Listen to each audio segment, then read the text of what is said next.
மேலறை தியானம் ஆகஸ்ட் மாதம் 19ஆம் தேதி புதன்கிழமை 2026ஆம் ஆண்டு. எழுதியிருப்பவர் ஸ்டீவ் மக்கோல்சன், மினசோட்டா, USA.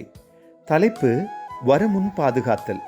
வாசிக்க வேண்டிய வேத பகுதி எபிரேயர் 10ஆம் அதிகாரம் 19ஆம் வசனம் தொடங்கி 25ஆம் வசனம் வரை.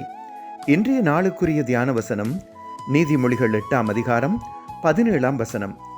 என்னை சிநேகிக்கிறவர்களை நான் சிநேகிக்கிறேன், அதிகாலையில் என்னை தேடுகிறவர்கள் என்னை கண்டடைவார்கள். விவசாய தொழிலில் ஏராளமான அசையும் பகுதிகளுடன் எந்திர உபகரணங்கள் வருகின்றன. ஏனெனில் உடைந்து போவதை தவிர்க்க முடியாது. அதுவும் பொறுத்த நேரத்தில் உடையும். அதை நாம் நிறுத்தும் நேரம் என்போம். அந்த நேரம் அதிக செலவை ஏற்படுத்தும் நேரம். ஏனெனில் ஒரு சிறிய சக்கரம் வேலை செய்யாமல் விட்டால் வேலை நடைபெறாது. ஆயினும் வருமுன் காப்பது என்ற ஒரு திட்டம் வைத்திருக்கிறோம். அதனால் உடைவுகளை குறிப்பிட்ட அளவு குறைத்திருக்கிறோம். தேவையான உபகரணங்களை திருத்துபவரிடம் கொடுத்திருக்கின்றோம். அதனால் அவர் வேலை செய்யும் நேரத்திலே எந்திரங்களை பரிசோதித்து உடைவதற்கு முன் திருத்தி விடுவார். முன்னாயத்தம் சலிப்பையும் மன அழுத்தத்தையும் தவிர்த்துவிடும். வாழ்க்கை அதிக போராட்டங்களை உள்ளடக்கியது.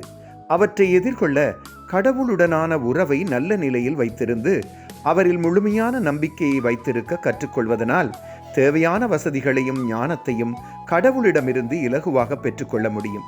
அந்த உறவை வளர்ப்பதற்கு தியானம், ஜெபம், ஆராதனை, சக விசுவாசிகளுடனான ஐக்கியம் ஆகியவை வருமுன்னர் காப்பதற்கான ஆவிக்குரிய உபகரணங்கள் ஆகும். ஜெபம். சர்வ வல்லவரான கடவுளே, அந்தந்த நாளுக்கானவற்றை தருவதற்காக நன்றி. சேவை செய்ய ஆயத்தமாய் இருப்பதற்கு உங்கள் வழிநடத்தலை தேட உதவி செய்யுங்கள். இயேசுவின் நாமத்தில் வழியாக கேட்கிறோம். ஆமேன். இன்றைய நாளுக்குரிய சிந்தனை.